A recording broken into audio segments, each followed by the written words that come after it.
Luis Laguna Rosales fue un joven de escasos recursos que, como todos, trataba de salir adelante. Estaba haciendo, digamos, su luchita para hacerse un nombre, para lograr ser una persona reconocida, tal vez de fama, en esta sociedad tan hostil, ¿verdad? Pero Juan Luis Laguna no tenía los medios ni los recursos económicos para pronto poder estar en este lugar. Juan Laguna, mejor conocido como el Pirata de Culiacán, probablemente usted se escuchaba ese apodo, ese sobrenombre, encontró lo que él buscaba, el reconocimiento, la fama, encontró lo que él buscaba en la narcocultura, en esta sociedad que está dentro de nuestra sociedad y que puede ser muy generosa, pero que también es muy peligrosa. Y este joven logró encontrar un juego en el cual él podía entrar y él podía ir escalando en fama, en prestigio, en dinero, y pronto lo vemos involucrado y llegó a ser un llamado influencer, rodeado de dinero, armas, lujos, excesos, de todo lo que usted se puede imaginar. Y entonces cuando él se encuentra en esa posición y ve su fama que él ha conseguido, él dice: por fin estoy en la cima, por fin lo he conseguido, por fin tengo ese nombre que tanto deseaba, por fin puedo ser esa persona que había soñado. Se sentía en la cima del mundo. La autoconfianza que él decía tener, o mejor dicho, su arrogancia, lo llevaron a tener comportamientos y a hacer declaraciones que no correspondían en el medio en el cual el joven se movía, o el joven donde él había encontrado la fama. Tristemente, su vida terminó a los 17 años en un bar de Zapopan, donde fue asesinado por esta narcocultura, donde él había encontrado su éxito, su fama. Pero Juan Laguna no es la excepción. Es fácil que cualquier persona empiece a creerse en la cima del mundo. Cuando empezamos a tener logros, cuando empezamos a tener reconocimiento, cuando empezamos a obtener esas cosas por las cuales nosotros soñamos, tenemos la tendencia también de sentirnos en la cima del mundo. Tal vez tus logros, tal vez tu estatus, el reconocimiento de las personas.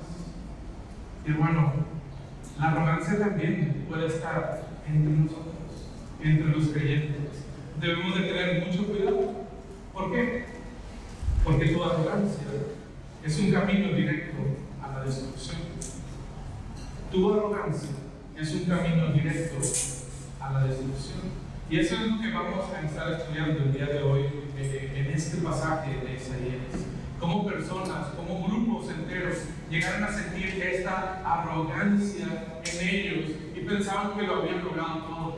Pensaban que ellos eran autosuficientes y que no había nadie ni nada que los pudiera quitar o mover de la posición en la cual ellos se encontraban. Recuerden que estamos hablando en Isaías de un pasaje o una sección, mejor dicho, de los capítulos 13 hasta el capítulo 39, donde Dios está juzgando a las naciones, está hablando a esas naciones que en mucho tiempo fueron hostiles o fueron una piedrita ahí en el zapato de la nación que Dios había escogido. Y en esta sección, el enfoque principal, y lo hemos mencionado anteriormente, es cómo el Santo de Israel salva a los que en Él confían. El Señor quiere salvar no solamente a su nación escogida, sino también a otras personas que depositen su confianza en Él. Y esto demuestra que Dios es el único Dios soberano y verdadero. Su gracia, su amor, la misericordia que mostraba también a estas naciones perversas que se comportaban de una forma sorprendente incluso para la nación de Israel. Y ahí estamos nosotros, Dios juzgando a las naciones, y nos encontramos con este capítulo 22. ¿Cuál era lo que Dios, el motivo que le lleva a juzgar a estas naciones que hemos encontrado anteriormente, Babilonia, Egipto, Etiopía, a otras grandes naciones y potencias. Bueno, una de las razones por las cuales Dios está obrando, o mejor dicho, juzgándoles, es por la arrogancia que había en ellos. Ellos eran personas en extremo violentas, iban por el mundo como si ellos fueran la máxima autoridad y hacían y deshacían como a ellos bien les parecía, ¿verdad? Naciones sumamente arrogantes. Y mientras vemos este pasaje, vamos a ver cómo Dios, como nuestra enseñanza principal, Dios juzga con severidad la arrogancia. Ese Dios que está atento a lo que pasa en todas las naciones, juzga con severidad la arrogancia. Por lo tanto, hermano, deposita tu confianza exclusivamente en Él. No confíes en ti, no confíes en lo que tú eres, sino que deposita únicamente tu confianza en ese Dios justo que juzga a las naciones. ¿Cuál es el peligro? ¿Qué era esto que puede llevar o que puede traer el juicio de Dios sobre la arrogancia? ¿Qué peligros se enfrenta a la persona que vive en arrogancia? La primera sección de este capítulo, del versículo 1 al versículo 14, vamos a estar viendo cómo tu arrogancia tiene consecuencias eternas. Tu arrogancia puede tener consecuencias eternas. La profecía del capítulo 22 inicia dirigiendo nuestra atención a un lugar que no pensaríamos que encontraríamos aquí. Recuerden, esta sección es el juicio a las demás naciones. Ya pasó el juicio con Israel, con Judá específicamente. Y hoy nuevamente el capítulo 22 centra nuestra atención en la nación de Judá. ¿Por qué Dios va a juzgarlo nuevamente si estamos hablando de otras naciones perversas, arrogantes? Pues parece ser que la nación de Judá llegó a tener bastante similitud con estas otras naciones también. Se estaba haciendo casi, se podía perder entre ellos, no podía haber una distinción clara entre cuál era la nación de Dios y cuáles eran las naciones paganas que había en ese momento. Y entonces Dios empieza a centrar su atención en la nación de Judá, la nación del sur. Y probablemente era una nación idólatra también, era una nación que se había hecho que había puesto su confianza en sí mismo, en lo que ellos tenían, en el nombre que ellos habían hecho. Y ahorita un poquito más adelante estaremos tocando estos temas. Y esto es algo que desagrada a Dios. El Santo de Israel no iba a tolerar ni la idolatría, ni la violencia, ni la arrogancia que había en este pueblo, en esta nación, aún y cuando fuera su propia nación. El profeta lanza una pregunta en estos primeros versículos. Nos dice hacia dónde va a ir dirigida al valle de la visión, esta profecía. Y ahora nos pregunta, ¿qué tienes ahora que con todos los tuyos has subido sobre los terrados? El contexto en los primeros versículos, como del 1 al 4, nos plantea la situación que estaba viviendo en ese momento la nación de Judá. Y más que una pregunta, en el versículo 2 suena como un reclamo. Es como Isaías diciendo a la nación: ¿qué te pasa? ¿Por qué estás actuando así? ¿Por qué estás comportándote de esta manera? Isaías ve la situación que está dentro de la nación y no es compatible con lo que está pasando con ellos en este momento. Les pregunta: ¿qué pasa? ¿Por qué se encuentran con esa actitud? Les reclama la acción de estar sobre los terrados. El estar sobre los terrados nos da la idea de un festejo, nos da la idea de una celebración, algo que está pasando, que es digno de tener una fiesta.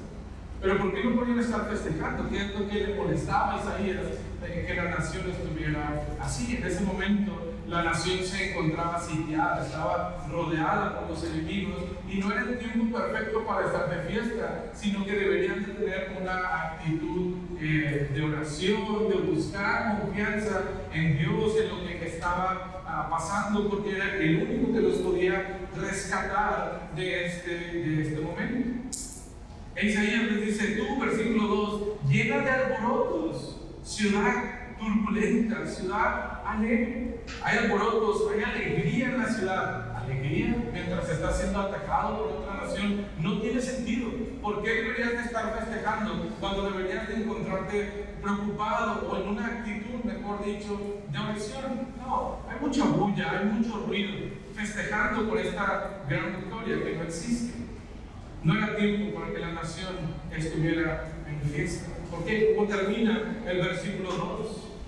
Tus muertos no son muertos a espada, ni muertos en guerra. Literalmente habían muertos en la ciudad, dentro de la nación, y ellos estaban festejando, ellos estaban teniendo fiesta, había alegría con ellos. Isaías les comenta que no deberían de estar festejando porque sus muertos no fue que la nación enemiga logró penetrar los muros y empezó a asesinar a la gente, sino que parece que empiezan a morir por sí solos. Y cuando la ciudad está sitiada, recuerden, las ciudades antiguas tomaban un lugar como el punto más seguro de la ciudad. Y entonces empezaban a crear estas grandes murallas que rodeaban toda la ciudad. Y así, cuando venían este tipo de ataques, la gente podía correr a la ciudad, podían refugiarse en ese lugar, cerraban las puertas y ya no había forma de que el enemigo lograra penetrar a la ciudad. Pero parece ser que la nación de Judá estuvo tanto tiempo sitiada, y es un poquito la estrategia de hacer sitios en guerra. Cuando la nación está dentro de esa ciudad segura, entonces los ejércitos se ponen alrededor de ella y de esta forma esperan. ¿Por qué? Porque si la ciudad está encerrada ahí, empiezan a faltar los suministros. No hay agua, no hay comida y la gente se empieza a desesperar. Cuando pasa el tiempo, las reservas se empiezan a acabar y entonces van a pasar dos cosas. O van a abrir las puertas para poder ir a buscar estos suministros que necesitan, o van a empezar a morir de hambre, o van a empezar a caer dentro de la nación y ellos solos se iban a empezar a destruir. Y parece que esta situación estaba pasando en Judá.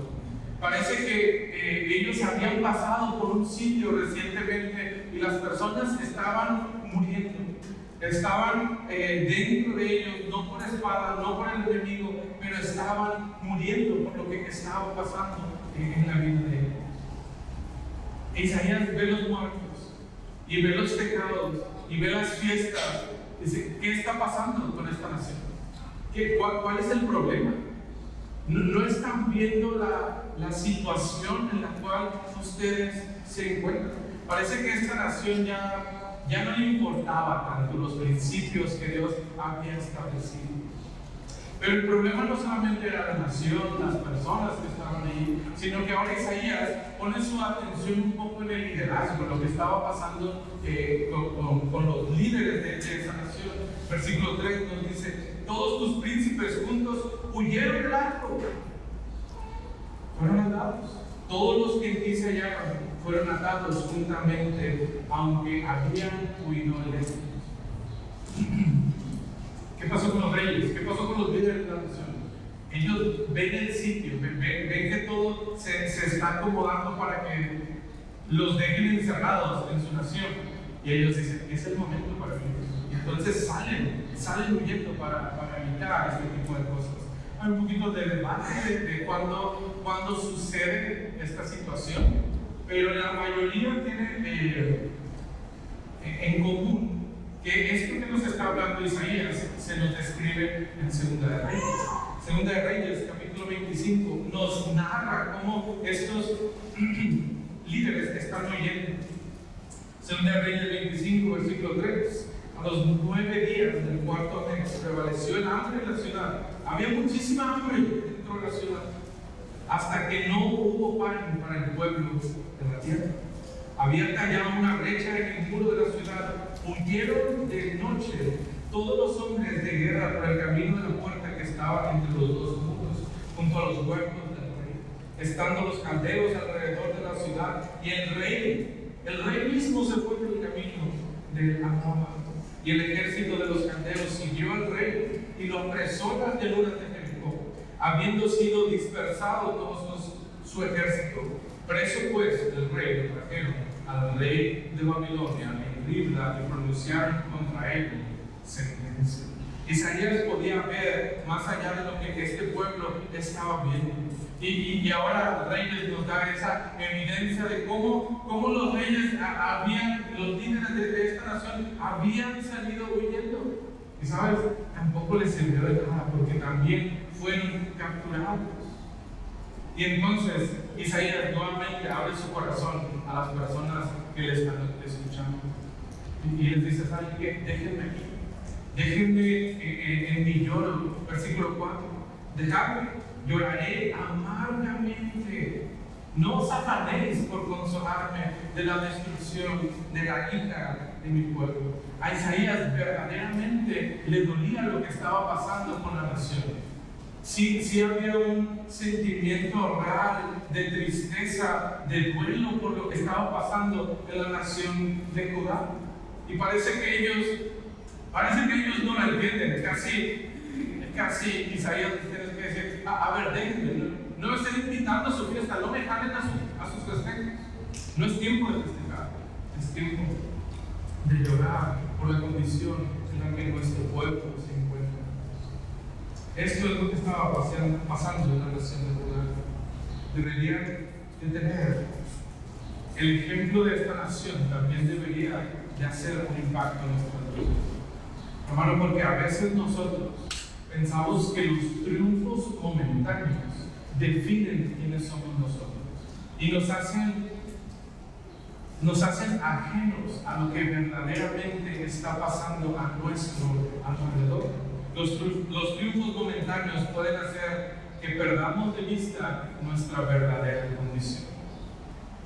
Te puedes sentir seguro, te puedes sentir la gran persona, te puedes sentir en la cima, donde nadie te puede tocar, porque simple y sencillamente has tenido una pequeña victoria, un pequeño triunfo en ese momento. Probablemente los más jóvenes que están aquí pueden pensar, pues mira, me va bien en la escuela, puedo seguir con la vida que yo estoy haciendo, ¿verdad? A pesar de que no soy un alumno dedicado, que no cumplo con mis obligaciones y con mis responsabilidades que mis maestros y mis padres han establecido. Mira, mis calificaciones van bien, puedo seguir así. Y ese éxito momentáneo reflejado en las calificaciones puede hacer que perdamos de vista verdaderamente cuál es nuestra condición. Pero no solamente de los estudiantes, ¿verdad? También nosotros, como adultos, tal vez te va bien en el trabajo, aunque sabes que estás haciendo cosas incorrectas, pero al hacer esas cosas incorrectas recibes remuneraciones económicas, recibes ascensos en el trabajo, la empresa está creciendo gracias a lo que tú estás haciendo. Y hermano, ten cuidado que el éxito momentáneo no te impida ver la condición en la cual te encuentras. Tener un buen testimonio en la iglesia, tener un buen testimonio con mi familia, tener un buen testimonio con mis vecinos. Sin embargo, yo sigo siendo esa persona hipócrita a veces, que juego diferentes caras, diferentes máscaras, dependiendo de la situación y con las personas que yo me encuentro. Ten cuidado de que el éxito momentáneo nuble lo que verdaderamente está pasando en tu vida.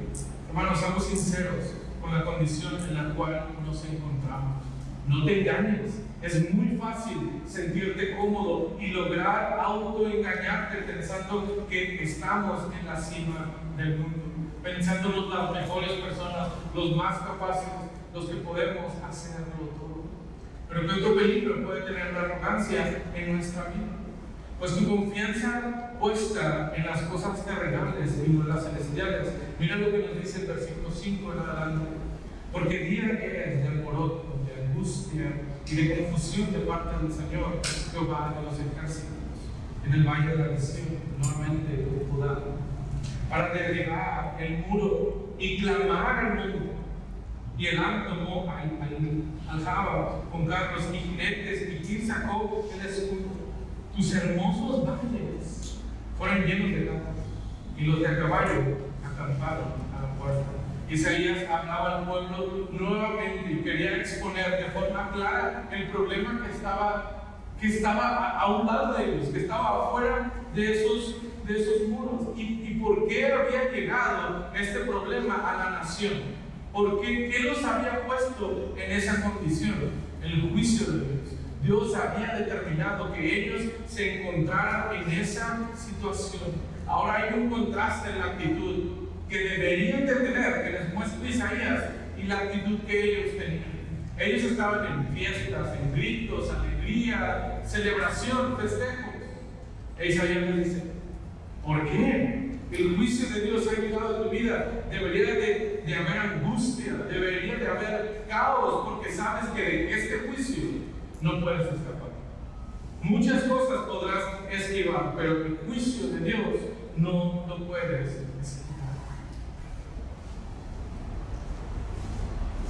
¿Qué estaba pasando afuera de estos muros? Los enemigos estaban rodeando, estaban al acecho, estaban listos para capturar al pueblo de Judá. Los valles hermosos que probablemente ellos disfrutaban, donde llevaban a sus animales a que pudieran comer, a que pudieran pasear, a que pudieran caminar, ya no estaban llenos de animales ni de gente festejando, sino que esos valles estaban llenos de enemigos, que tenían su escudo listo para atacar, que tenían las flechas colocadas en el arco, listos para atacar. Pero Judá, el pueblo, no lo veía, no estaban conscientes de la situación que ellos estaban viviendo. El muro se había debilitado ya,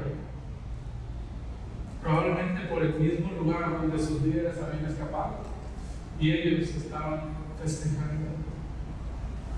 Pero lo más importante es lo que nos dice el inicio del versículo 8. Y desnudó la cubierta de Judá. Parece que Dios había puesto una especie de velo alrededor de la nación de Judá, que protegía, porque era su pueblo escogido, y Él estaba protegiendo su pueblo y su nación. Y el juicio de Dios ha traído a los enemigos alrededor de ellos. Y el juicio de Dios ha debilitado esas murallas que los protegían. Pero el juicio de Dios, digo, es momento de quitar mi vida. Es momento de quitar mi protección de esta nación.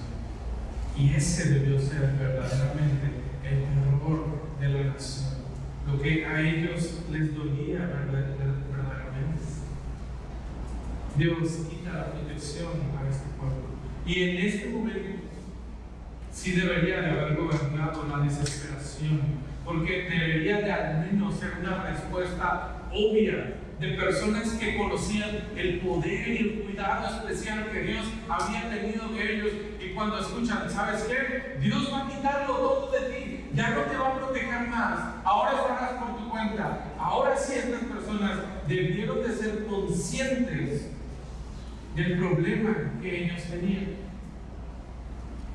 Y la respuesta lógica al escuchar esto es correr con Dios, pedir perdón con Dios, humillarse delante de Él y pedir de su ayuda y de su protección.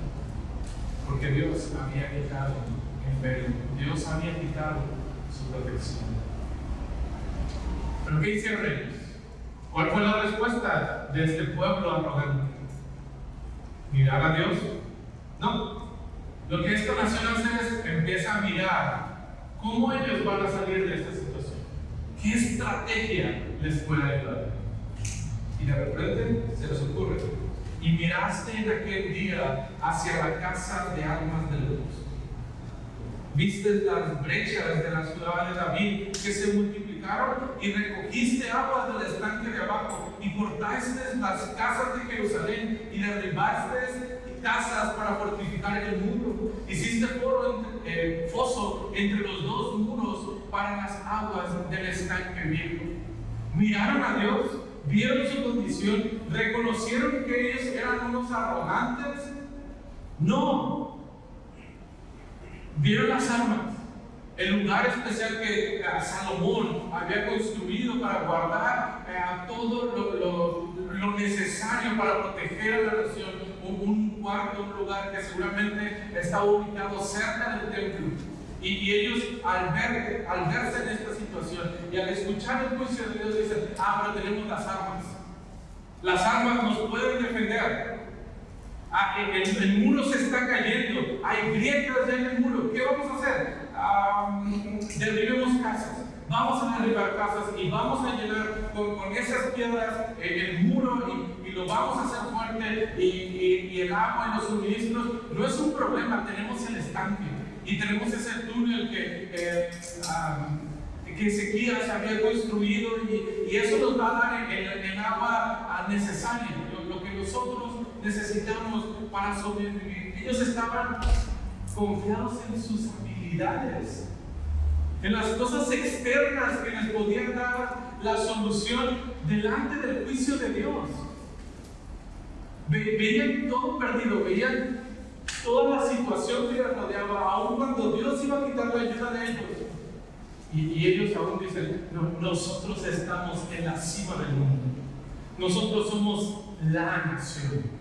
Nosotros tenemos las mejores armas, nosotros tenemos los mejores muros, nosotros tenemos los mejores suministros, no nos va a pasar nada. Llegaron a creerse lo mejor de lo mejor. Se creían intocables. Pero aún así, esto no era lo verdad. Su arrogancia no era lo verdad. Sino que el versículo 11 nos termina diciendo: y ustedes, arrogantes, no tuvieron respeto al que lo hizo, ni mirasteis al que de lejos, al que lo labró.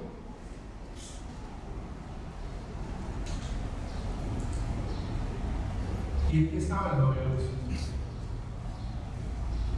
Ellos se habían olvidado de Jesús, ya no querían ver a Dios, no le daban el reconocimiento que Dios necesitaba. Y este fue su gran problema, porque su gran problema es que su arrogancia los llevó a olvidarse de Dios. Su arrogancia los hizo despreciar a Dios. La arrogancia de esta nación hizo desechar a Dios de ellos. Han desviado su mirada y no pueden reconocer a Dios que los había protegido tantas veces, que tantas cosas gloriosas había hecho para con ellos. Y ellos no le tuvieron respeto, no quisieron mirar a Dios, no quisieron ir con Él y pedir perdón y pedir ayuda. Hermano, y este puede ser tú. Este puede ser tú. Tú puedes ver las grandes obras que el Señor ha hecho contigo. Y cuando Dios está tratando tu vida fuertemente, tú puedes aún sentirte confiado.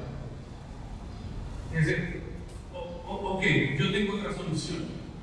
Yo aún puedo escapar de esta situación. Yo aún me puedo librar de esto o lo otro. Hermano, ten cuidado de en tu arrogancia olvidarte de la obra que Dios ha hecho en tu vida. Es que mi opinión es la mejor. Yo sé cómo sacar adelante mi vida. Yo sé cómo mi trabajo debe de funcionar. Yo sé cómo mi familia debe funcionar. Yo sé cómo salir adelante en mis estudios. Yo sé cómo dirigir la iglesia. Hermano, que tu arrogancia no te haga olvidar al Dios todopoderoso que nosotros tenemos y las obras majestuosas que ha hecho en nuestra vida. Porque no eres tú, no es tu astucia, no es tu capacidad, no es lo grande que tú puedes hacer, es la obra de Dios que está haciendo en tu vida. Hermano, puedes estar lleno de tu cochina arrogancia y no darte cuenta de la obra que Dios está haciendo en tu vida. Porque te has cegado y te has creído esa mentira de yo lo soy. Yo he logrado estar en este lugar. Yo he hecho lo necesario para estar aquí. Puedes estar ensimismado y no darte cuenta o no darle el lugar que Dios se merece. Ten cuidado de no respetar a Dios, de apartar tu vista de Él y centrarte solamente en Él. Tu arrogancia te lleva a fijarte en las cosas terrenales que pensamos que son nuestra fortaleza. Yo tengo el dinero suficiente para salir adelante. Yo tengo el intelecto suficiente para salir adelante. Yo tengo los contactos necesarios para salir adelante. Hermano, tu arrogancia hace que quites la mirada de Dios y te fijes en lo terrenal. Que Dios nos libre de ser personas arrogantes, de ser personas que pensamos que nosotros tenemos la razón. Que Dios nos ayude a no ser como la nación que estaba haciendo en este mundo. Pero ¿qué otros peligros puede tener la arrogancia en nuestra vida? Podemos pasar nuestra vida viviendo que esto es lo único que tenemos. Por tanto, versículo 12, el Señor, Jehová de los ejércitos, llamó en este día a llanto y a endebles, y a raparse el cabello y a vestirse. Dios conocía el problema interno que había en el corazón del pueblo. Y aún así Dios los llama a arrepentirse. Ustedes todavía pueden hacer lo correcto. Ustedes todavía pueden arrepentirse. Los llama a tener la actitud de luto, de reconocer, híjole, creo que sí hemos regado. Creo que debemos ir en pos de Dios, que debemos de ir con Él y pedir perdón por lo que nosotros hemos hecho. Era un llamado para que se pudieran dar cuenta de las cosas que estaban mal. Pero nuevamente, ¿cuál fue la actitud del pueblo? Un contraste bien marcado por parte del pueblo. Versículo 13. Han escuchado el juicio de Dios, han escuchado el llamado a arrepentirse, y he aquí gozo y alegría, matando vacas y degollando ovejas, comiendo carne y bebiendo vino, diciendo, comamos, bebamos, porque mañana moriremos. ¿Sabes qué? Esto es lo único que hay. Ya está. Sí, vamos a morir, mira, ¿qué importa? Festejemos. No hay nada más allá. Y sabes, con negar la eternidad, estaban negando a Dios, estaban negando su existencia, estaban negando el juicio que Dios estaba trayendo a la vida de ellos. En resumen, a estas personas les valió lo que Dios les había dicho. Ok, ya, pues. Dios dice que el juicio está bueno, pues vamos a festejar, ¿no? Si nos vamos a morir, festejemos, pasémonos bien este último momento que nosotros vamos a tener en nuestras vidas. Gastémoslo de forma en la cual podamos encontrar la mayor alegría a nuestra vida. La gente pensó que lo único que tenían era esa vida terrenal, eso que estaban viviendo en ese momento. Perdieron de vista lo eterno, perdieron de vista lo trascendente. De hecho, Pablo en el Nuevo Testamento tiene esta misma situación, este mismo enfrentamiento con la iglesia de Corinto. No sé si lo recuerdan en la carta que estudiamos, en el capítulo 15. Ellos dicen, ¿sabes qué? La resurrección de los muertos, eso no existe. Mira, lo único que tenemos es la vida presente. Y entonces Pablo, de una forma retórica, les dice: es verdad, ustedes tienen la razón, discúlpenme, yo había sido el tonto, yo me estaba equivocando, porque yo andaba allá en Éfeso, les dice en el capítulo 15, yo andaba en Éfeso y me andaba librando de muerte y todos me querían matar, porque yo andaba predicando la resurrección de Jesús y la vida que nosotros tenemos en Él eternamente. Pero me equivoqué, perdón, ¿verdad? Y Pablo les dice: ¿qué me aprovecha entonces andar batallando, andar teniendo esta vida de sufrimiento, de desgaste, si todo lo que tenemos es esta vida terrenal? Y cita Isaías, versículo 32 de 1 Corintios 15: si los muertos no resucitan, pues entonces comamos y bebamos, porque mañana moriremos. Ya está. Si no hay nada eterno, pues ¿qué importa lo que está bien y lo que está mal? Lo que importa es esta vida, lo que podamos disfrutar en este momento. La ciudad está sitiada, pues mira, nos van a matar, entonces hagamos fiesta, pasémonos bien, disfrutemos. Al ver la postura de este pueblo, llega la sentencia final por parte de Dios. Y esto fue revelado a mis oídos, versículo 14, por parte de Jehová de los ejércitos, que este pecado no os será perdonado hasta que moráis, dice el Señor, Jehová de los ejércitos. ¿Está bien? Está bien. Dios le dice a Isaías: déjalos. Ellos no quisieron escuchar, déjalos. Su pecado no va a ser perdonado. ¿Y te acuerdas cuando, en capítulo 6, Dios llama a Isaías? Isaías, tú vas a ir, vas a predicar, les vas a decir. Y no te van a escuchar. Prácticamente les está diciendo: tu ministerio va a ser un poquito de fracaso, Isaías. Y luego llega este punto. Isaías se da cuenta. Él está predicando, él está hablando de la obra de Dios. Y él dice: bueno, Isaías, mira, vamos a festejar. ¿Qué importa el juicio de Dios? ¿Qué importa lo que Él está diciendo?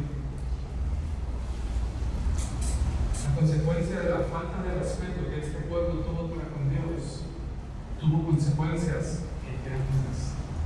Porque la vida que estaban disfrutando no era la única vida, sino que después de su muerte también tendría consecuencias. Querido amigo que nos acompaña esta mañana, el día de hoy, Dios ha dado a su único Hijo como rescate, como una salvación del pecado, a través de ese precioso sacrificio que cantamos y que conocemos acerca de Él, el que no pecó, el que no tenía motivos para morir, murió y resucitó por nosotros. Y querido amigo, si usted no ha aceptado al Señor, no ignores a Dios. Dios te está llamando y Dios te está dando una nueva oportunidad, así como al pueblo se la dio. No ignores a Dios, no quites tu mirada de Él. Atiende al llamado de Dios.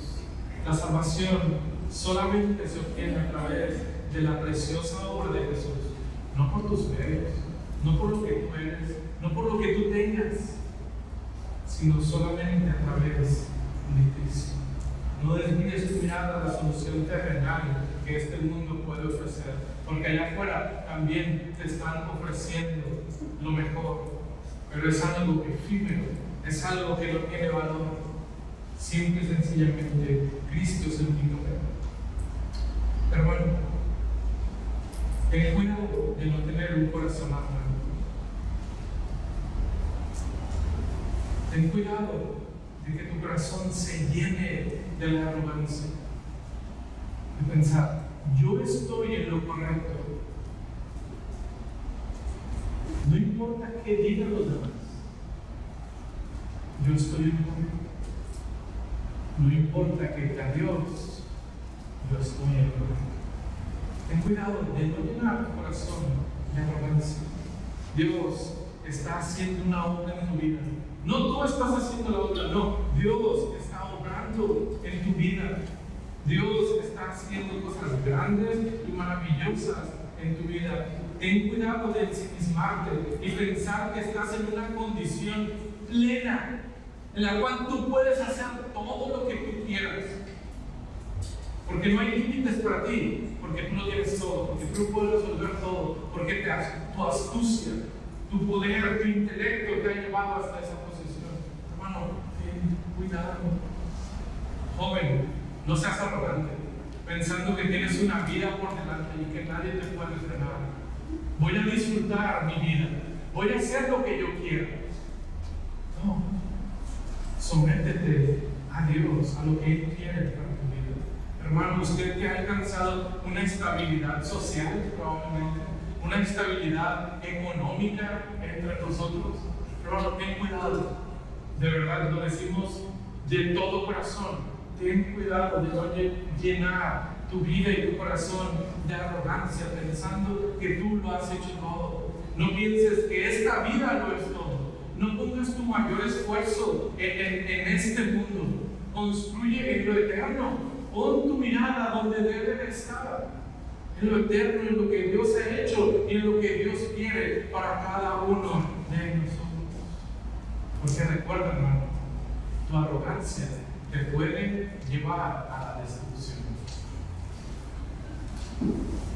¿Cómo evitamos tener arrogancia en nuestra vida? ¿Qué hacemos para revertir eso que probablemente algunos de nosotros estamos luchando? Deposita tu confianza en la persona correcta. Pon tu confianza en la persona correcta. Los versículos 15 al 19 tenemos una comparación de dos personajes que encontramos en este pasaje. Cuando nosotros tenemos un corazón lleno de arrogancia, el deseo probablemente más grande es poder dejar una huella en este mundo. Queremos ser recordados, queremos que las personas, aún cuando nosotros no estemos, puedan recordar qué hizo fulanita persona. Isaías pasa de un panorama nacional a un ambiente muy personal. Ahora la profecía nos habla de Sebna. Sebna era el mayordomo del rey en este momento. Y parece que este mayordomo es un egipcio. Y ahorita vemos algunos detalles del por qué el egipcio primeramente es, no se menciona su ascendencia. Normalmente cuando eran hombres judíos o personas del pueblo se mencionaba a la persona y al padre o de la familia de la cual ellos venían, pero con Sebna es diferente, no se menciona de dónde es. Y el nombre tampoco es un nombre judío, entonces probablemente era de Egipto. A Jehová de los ejércitos, dice el versículo 15, dice así: entra a ese tesorero, a Sebna el mayordomo, y dile. ¿Cuál es el problema con este mayordomo? Versículo 16. ¿Qué tienes tú aquí? ¿O a quiénes tienes aquí? Que labraste aquí sepulcro para ti, como que en lugar alto labra su sepultura, o el que esculpe para sí morada en una peña. Este hombre parece que en la posición en la que se encontraba, el mayordomo no era como el sirviente, o sea, sí era el sirviente, pero no la imagen que nosotros tenemos de las películas, ¿verdad? No era la persona que estaba de traje hacia la puerta y, Señor, ese tipo de cosas. No era así el mayordomo, era como el administrador segundo, y tenía muchísimo poder y tenía muchísimas personas a su cargo. Él era el que mandaba, el que movía, era un vicepresidente, si lo queremos ver más o menos en nuestra actualidad, ¿verdad? Entonces, así era este hombre. Y parece que él se siente confiado en esa posición en la que se encuentra y bien, le gusta estar en esa posición. y entonces se empieza a inflar y se empieza a creer y tiene dinero y probablemente tiene una buena familia y está siempre al lado del rey, ayuda a tomar decisiones y dice, soy lo mejor. O sea, él es lo mejor, él se cree lo mejor y dice, ¿qué me merezco? ¿Qué me merezco? Bueno, yo sé que todos vamos a morir, entonces me voy a hacer una tumba. Pero no es que me voy a comprar mi terrenito, ¿verdad? Donde ahí van a poner mi cuerpo. No. Me voy a hacer una tumba. Él se estaba haciendo su gran morada, ¿verdad? Se fabricaban, y de hecho ahí vemos un poquito su enlace con los egipcios, ¿verdad? Ellos tenían esa costumbre de las personas importantes, con mucho dinero, con puestos muy importantes como los reyes, llegaban a tener sus tumbas, pues que ahora podemos ver incluso, ¿verdad? Las pirámides y todas esas obras majestuosas que ellos hicieran para que la gente recordara su nombre. Y parece que este mayordomo empieza a actuar de esa forma y empieza a creerse el que puede dejar el gran legado. Y nuevamente me hizo recordar un poco a mi rancho, ¿verdad? Y en la ciudad de Culiacán existe un famoso cementerio. Y justamente hacen esto. Las personas han dejado que su ego crezca tanto que esas son las tumbas allá. Hermano, yo estaba viendo las fotos ayer y yo decía, ese diseño me encanta para mi casa. De hecho, es mucho mejor que mi casa. Y son grandísimos. Y leía los reportajes y las tumbas están valuadas de $500,000 a $1,500,000. Solamente para ir a poner un cuerpo ahí. Pero ¿cuál es el propósito de ellos? Y recordar, hablaba de esa narcocultura, ¿verdad? Y es que ellos quieren dejar su legado, quieren asegurar su nombre, pero también saben que un día van a terminar ahí. Y entonces, mira, el primero ya construyó una tumba muy bonita, no, construyemela más grande y más bonita, y ponle aire, y ponle cocina, y ponle wifi, y ponle, no estoy jugando, esas cosas tienen las tumbas. Y les digo, es mucho mejor que la casa de muchos de nosotros, ¿verdad? ¿Y para qué? Para un muerto. Para que un muerto pueda estar ahí. Las tumbas representan el ego de las personas. Entonces, ya que eso no me va a meter un problema. Y el Señor castiga este tipo de actitudes también. Porque este mayordomo que quería hacer su nombre aún después de muerto, nuevamente vemos que Dios no tolera ese tipo de arrogancia. Dice, a ver, no, te estás equivocando. Te estás equivocando. Las cosas no son así. Versículo 17. He aquí que Jehová te transportará en duro cautiverio y de cierto te cubrirá el rostro. Te echará a rodar con ímpetu como a bola por tierra extensa. Y sabes qué, allá morirás y allá estarán los carros de tu gloria. Oh, vergüenza de la casa de tu Señor. Y te arrojé de tu lugar y de tu puesto te empujé. Ese que creías tú, lo máximo, dice el Señor, yo te lo he dado. Y tan es así que yo te lo he dado, que yo te lo quité. Y el Señor lo quitó de ese puesto y lo llevó a una posición casi de vergüenza para Él. No hay lugar para arrogantes conmigo, dice el Señor. Todo lo que Él había planeado y toda la gloria que según Él se merecía, pues siempre no se va a poder, porque Dios le ha quitado todo. Hermano, el Señor es quien nos da todo lo que tenemos.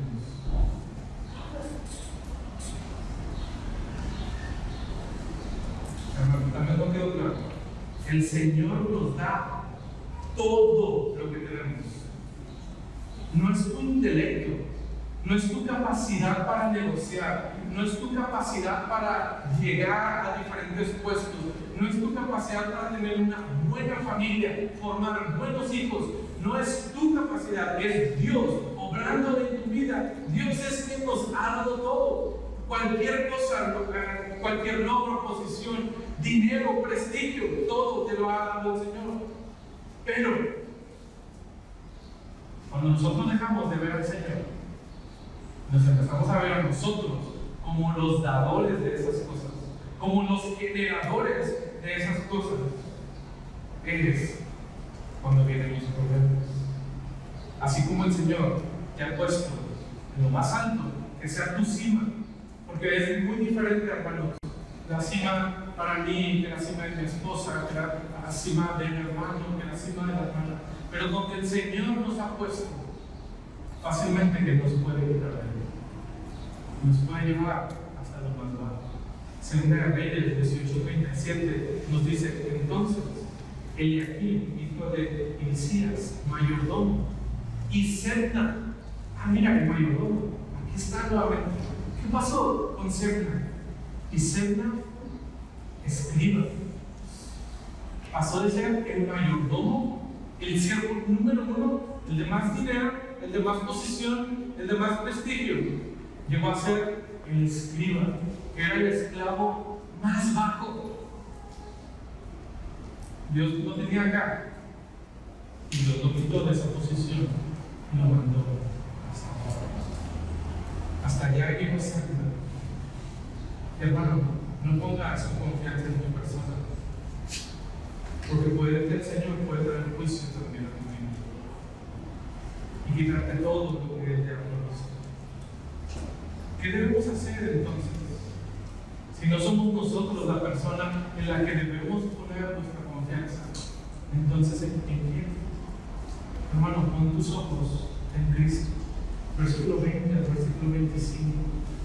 En aquel día llamaré a mi siervo Eliaquim, hijo de Hilcías, y lo vestiré de tus vestiduras, y lo ceñiré de tu talabarte, y entregaré en sus manos tu potestad, y será padre al morador de Jerusalén y a la casa de Judá. Dios despoja de sus cosas más valiosas a Sebna y se las da a Eliaquim. Le quita su ropa, le quita su talabarte, este cinto y probablemente sus ropas especiales, su funda para el arma. Seguramente eran cosas bonitas y viendo la inclinación de Sebna, seguramente eran cosas lujosas, con muchas cosas especiales, y todo le has quitado y se lo has dado a otra persona. Seguramente Isaías ahora nos describe este cambio de posición que hay entre estos dos esclavos, y ahora nos dice la posición que ocupará Eliaquim, versículo 22: y pondré la llave de la casa de David sobre su hombro, y abrirá, y nadie cerrará, ni nadie podrá abrir, y lo hincaré como clavo en lugar firme, y será para siempre de honra a la casa de su padre. Este siervo ahora iba a tener las llaves de la casa del rey, y él determinaba quién podía entrar y quién no podía entrar. Y cuando él abría la puerta, no había nadie, ni nada que las pudiera cerrar. Pero cuando él cerraba la puerta, no había nadie más que las pudiera abrir. ¿Te suena esta parte? Te da una imagen de algo. Apocalipsis 3:7 nos dice: escribe el ángel de la iglesia en Filadelfia. Esto dice el santo, el verdadero, el que tiene la llave de David, el que abre y ninguno cierra, y cierra y ninguno abre. Es una descripción del trabajo y el ministerio de Cristo, de lo que él determinaba. Eso era lo que iba a hacer. Suena muy parecido a Cristo, a este siervo humilde. Fíjate el versículo 24: colgarán de él toda la honra de la casa de su padre, los hijos, los nietos, todos los vasos menores, desde las tazas hasta toda clase de jarros. Mira cómo cómo este siervo llevará no solamente una responsabilidad, sino que ahora dará honra a su familia. No solo eso, sino que será el sustento de toda su familia. Toda su familia podrá depender de él y de lo que él haga, porque él va a ser el que sustente todas las cosas. Y ese es Cristo, hermanos, el que sustenta. ¿Quién puede estar, quién puede recibir esa salvación? Y podemos estar seguros y confiados de que estamos en él. Y nadie nos podrá quitar de esa posición en la cual nos encontramos cuando ponemos nuestra confianza en la persona correcta, que es Cristo. Hermano, aférrate a esa verdad. Sin embargo, este siervo probablemente también cayó, probablemente también se equivocó. Versículo 25, en aquel día, dice Jehová de los ejércitos: el que ha pecado en lugar firme será quitado, será quebrado y caerá, y la carga que sobre él se puso se echará a perder, porque Jehová habló. Y nuevamente nos da esa imagen de imperfección en estas personas. Hermano, pero esa es la gran diferencia con Cristo. Cristo sí está firme.